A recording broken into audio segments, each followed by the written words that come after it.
Hello hello. आज हम लोग टाइम एंड वर्क का कुछ क्वेश्चन डिस्कस करेंगे।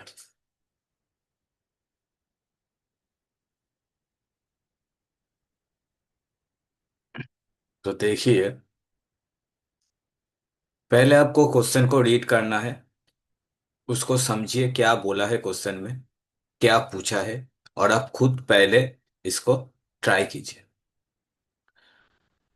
आपको आप जब ट्राई करेंगे तो उसके बाद जब अब मेरा मेथड देखेंगे या मैं कैसे कर रहा हूँ वो देखेंगे तो आपको अंदाजा होगा कि आपके थॉट प्रोसेस और मेरे थॉट प्रोसेस में कितना डिफरेंस है, आपको किस तरीके से सोचना है। लेकिन अगर आप पहले ही मेरा वाला देखेंगे, ठीक है, तो इस तरीके का क्वेश्चन अगर एग्जाम में डायरेक्ट आए ना तो आपका दिमाग काम करना नहीं स्टार्ट करेगा। तो दिमाग को काम करने के लिए इस क्वेश्चन क्वेश्चन के ऊपर आप थोड़ा टाइम दीजिए। तो पहले ट्राई कीजिए, उसके बाद मैं बोलता हूँ कि ये हम लोग कैसे सॉल्व करेंगे।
तो देखिए, इस क्वेश्चन में क्या बोल रहा है। A and B together can do some work in in days. ठीक है।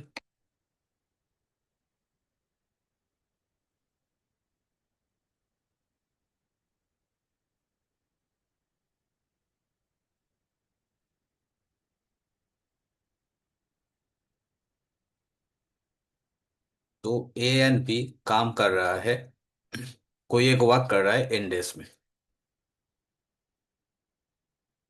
A alone can do the same work in n plus 16 days. तो ए अगर उस सेम काम को अकेले करता तो उसको कितना दिन लगता, n+16 डेज। ठीक है। अभी बोल रहा है if A is 50% more efficient than B. तो हमको एफिशिएंसी का रेशियो मिल गया ए एंड बी के अंदर।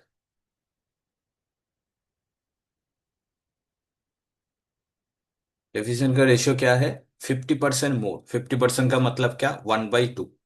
मतलब बी अगर 2 होगा तो ए उससे 1 ज्यादा 3 होगा, 3:2। ठीक है। अभी बोला then find the value of A. तो अगर मुझे एफिशिएंसी का रेशियो मिल गया तो मैं ऐसे कह सकता हूं कि A+B, इसका एफिशिएंसी कितना होगा, 3+2 5। और उसके बाद ए का इंफॉर्मेशन दिया हुआ है, तो ए का एफिशिएंसी क्या दिया हुआ है, 3। अभी एक बात सोचिए, टोटल वर्क हमको नहीं दिया है, लेकिन ए और A+B का हम लोगों को डेज दिया हुआ है। तो इसका एलसीएम करके हम लोग टोटल वर्क कंसिडर करके कर सकते हैं, कोई दिक्कत नहीं। या फिर ये जो एफिशिएंसी दिया हुआ है जिससे हमको इस दोनों कंडीशन का एफिशिएंसी मिल गया, इससे भी हम कर सकते हैं। तो इसमें सोचना कैसे है, सोचना यह है कि अगर हमारा वर्क कांस्टेंट है, हम लोगों को क्या पता, हम लोगों को पता टाइम इनटू एफिशिएंसी, यही मेरा टोटल वर्क होता है। तो अगर टोटल वर्क मेरा कांस्टेंट है तो एफिशिएंसी का रेशियो का रेसिप्रोकल टाइम का रेशियो होना चाहिए। तो यहाँ पे अगर ये मेरा एफिशिएंसी का रेशियो है तो सेम कम करने पे इसका टाइम का रेशियो क्या होगा, रेसिप्रोकल होगा, मतलब 3:5। क्लियर यहाँ तक? अभी आप अच्छे से देखिए कि यहाँ पे मेरा 2 यूनिट का गैप है, ठीक है, और यहाँ पे मेरा 16 डेज का गैप है। तो इसका मतलब मैं 2 यूनिट को 16 डेज कह सकता हूँ। तो 2 से अगर काटेंगे तो ये मेरा 8 आ गया। 1 यूनिट का वैल्यू कितना आया, 8 डेज आया। अभी क्वेश्चन में क्या पूछा, then find the value of A. N मतलब ए और बी कितने दिन में वो काम खत्म करता है। तो ए एंड बी कितने दिन में, कितने यूनिट में काम खत्म करता है, 3 यूनिट में। तो अगर 1 यूनिट का वैल्यू 8 है तो 3 यूनिट का वैल्यू कितना होगा, 3 × 8, 24 डेज। तो option number A is the right answer. आप चाहे तो इसको इक्वेशन पे भी सॉल्व कर सकते हैं, लेकिन मेरा थिंकिंग क्या है कि हम इक्वेशन को अवॉइड करेंगे जितना हो सके। देखिए कुछ क्वेश्चन ऐसा होता है जिसमें हमको करना ही है, लेकिन उसमें भी हम कोशिश करेंगे कि हम मिनिमम इक्वेशन सॉल्व करें, ठीक है, जितना कम में हो जाए। तो ये वाला तो ऐसा क्वेश्चन था जिसको अगर आप थोड़ा कंसेप्चुअली सोचेंगे तो विदाउट एनी इक्वेशन हम इसको सॉल्व करेंगे। अगर ए का पूछता तो हम किसका निकलते, 5 यूनिट का निकलते, क्योंकि 1 यूनिट का वैल्यू तो हमको मिल गया है। तो इस तरीके से हम लोगों को करना है, ठीक है। तो अभी नेक्स्ट क्वेश्चन।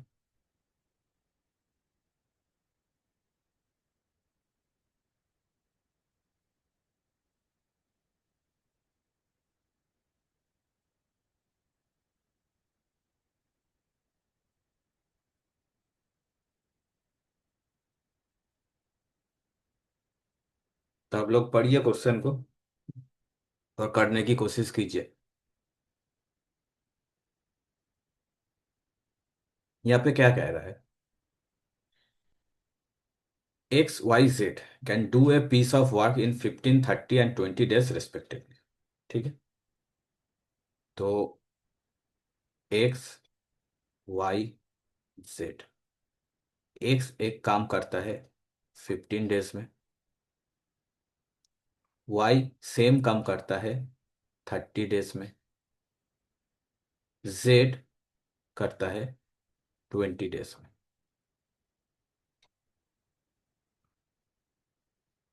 तो मेरा टोटल वर्क कितना होगा, इन तीनों का एलसीएम, 15 और 30 का एलसीएम कितना होता है, 30। 30 और 20 का एलसीएम कितना है, 60। तो ये मेरा टोटल वर्क आ गया, ठीक है, 60 यूनिट। तो उसके हिसाब से मेरा तीनों का एफिशिएंसी भी आ जाएगा, मेरा एफिशिएंसी भी आ जाएगा। तो इसका क्या होगा, फिर 4, इसका होगा 2 और इसका होगा 3, ठीक है। अभी क्या बोल रहा है, अभी ये यहाँ से आपको अच्छे से पढ़ना है, ठीक है, क्योंकि हर क्वेश्चन एक नहीं होता, वो कुछ कंडीशन दिया हुआ है उसको आपको समझना है, नहीं तो गलती होगा। बोल रहा है if x was on the first day, ठीक है। तो फर्स्ट डे में कौन काम करेगा, एक्स काम करेगा, मतलब कितना यूनिट काम होगा, 4 यूनिट काम होगा, ठीक है। Y on the second day, second day में कौन काम करेगा, वाई काम करेगा, कितना यूनिट काम करेगा, 2 unit. And Z works on the third day, third day में कौन काम करेगा, जेड काम करेगा, कितना यूनिट काम करेगा, 3 यूनिट, क्योंकि इन यही इसका एफिशिएंसी है।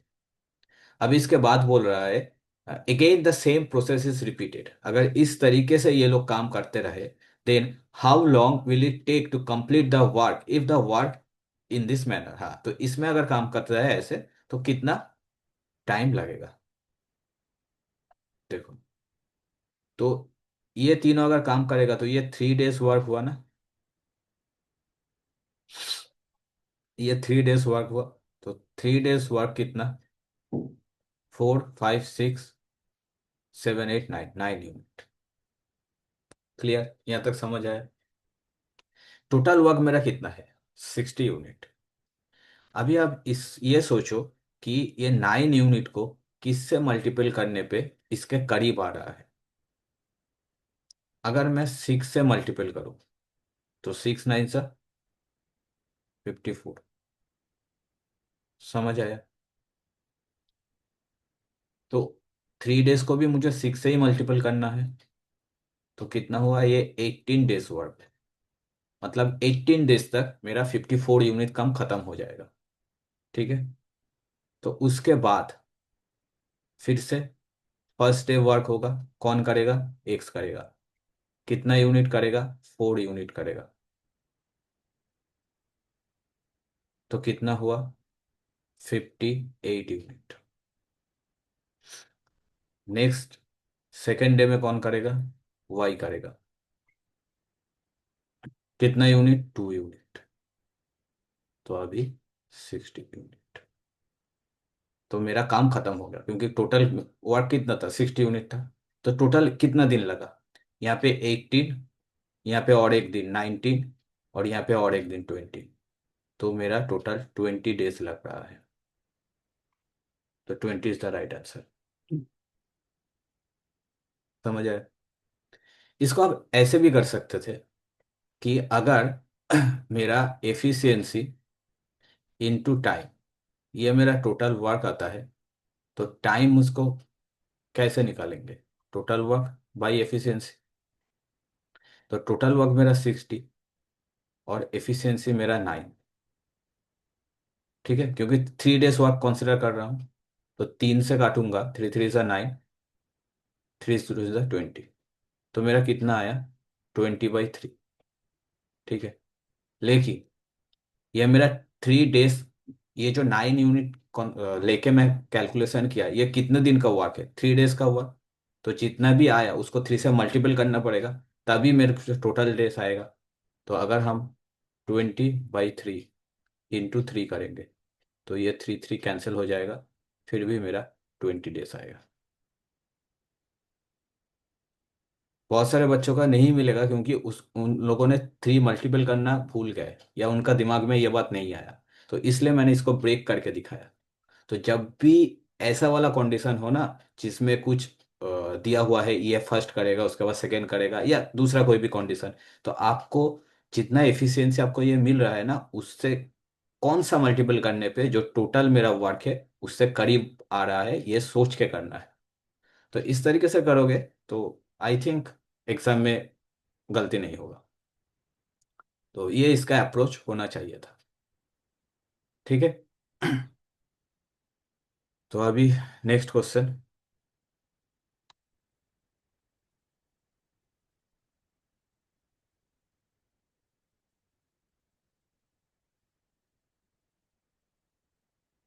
देखो, ट्राई करो इसको फिर से।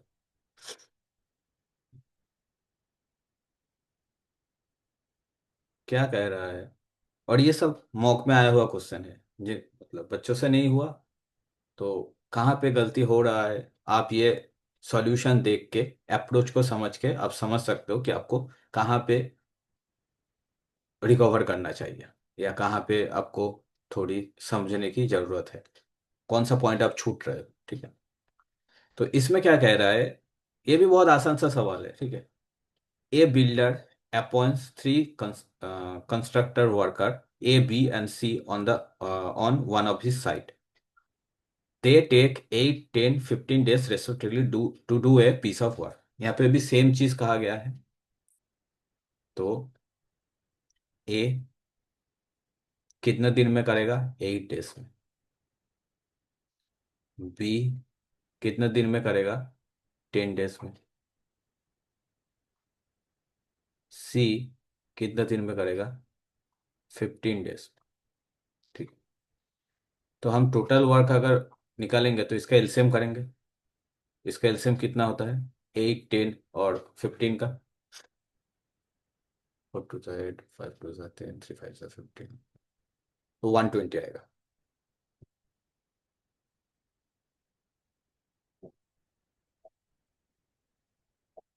तो इससे हम लोगों का इसका एफिशिएंसी निकाल पाएंगे।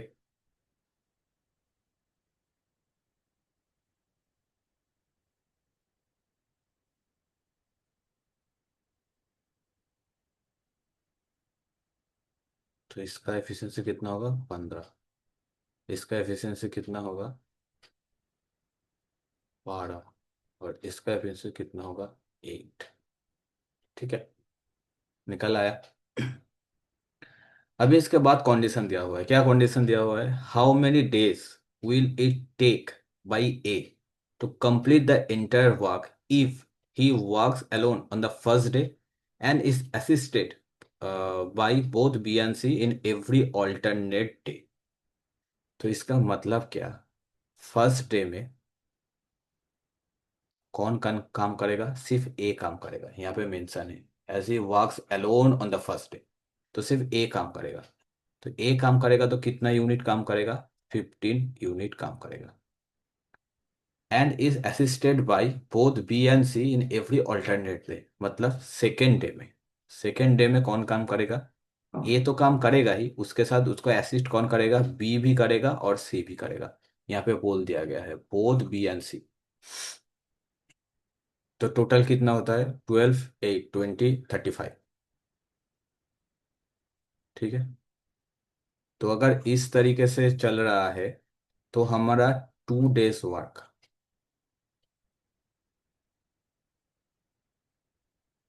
कितना होगा, 3 4 5, 50 यूनिट। ठीक है, अभी टोटल वर्क मेरा कितना है 120, तो 50 को कितना मल्टीपल करना पड़ेगा कि 120 के करीब आ जाए, 2 से मल्टीपल करेगा तो 100 यूनिट आएगा। सिमिलरली यहाँ पे भी 2 से मल्टीपल होगा तो मेरा ये 4 डेज वर्क हो गया। ठीक है, इसके बाद फिर फर्स्ट डे आएगा, तो वो कौन करेगा, ए करेगा, कितना यूनिट करेगा 15 यूनिट। तो मेरा कितना कितना यूनिट काम हो गया 115, इतना यूनिट काम हो गया। और मेरा कितना यूनिट बाकी है 120 के लिए, सिर्फ 5 यूनिट बाकी है। अभी यहाँ पे समझने वाली बात है, जो सेकेंड डे में है, ठीक है, सेकेंड डे में है, वो ए प्लस बी प्लस सी करेगा, लेकिन अगर करता है तो 35 यूनिट पूरा काम करेगा ना, लेकिन मुझे 5 यूनिट ही जरूरत है, मतलब सेकेंड डे का फुल डे वो काम नहीं करेगा, सेकेंड डे का फुल डे वो काम नहीं करेगा। तो आप ये सोचो कि 35 यूनिट काम कर रहा है 1 डे। ठीक है, तो इसको अगर हम 7 से डिवाइड करते, ठीक है, तो मेरा कितना आएगा 5 यूनिट आएगा। तो इसको भी 1/7 करना पड़ेगा, या फिर आप ऐसे भी सोच सकते हो 35, 5 × 7, तो 5 यूनिट यहाँ रहेगा, 7 को मैंने इधर लेके आया, तो 1/7, मतलब 35 यूनिट अगर पूरे दिन में काम हो रहा है तो 5 यूनिट 1/7 डेज में काम हो जाएगा। तो यहाँ पे क्या है 1/7 डेज लगेगा। ठीक है, तो यहाँ पे मेरा 120 यूनिट काम खत्म हो गया। तो मेरा टोटल कितना दिन लगा, यहाँ पे मेरा 4 डेज,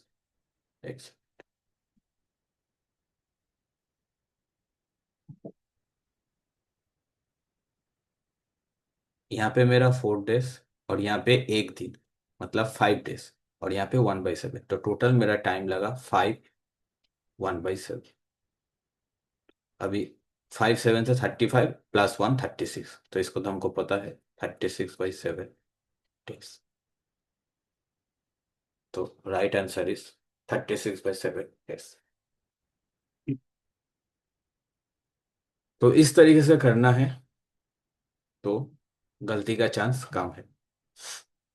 आई होप आपको मेरा अप्रोच या थिंकिंग प्रोसेस अच्छा लगा। आपको भी अगर ऐसा क्वेश्चन आएगा तो इस थॉट प्रोसेस में आगे जाना है। ठीक है, तो चलिए फिर मिलते हैं एक नए वीडियो में, आज के लिए यहाँ तक। Thank you, tata bye bye.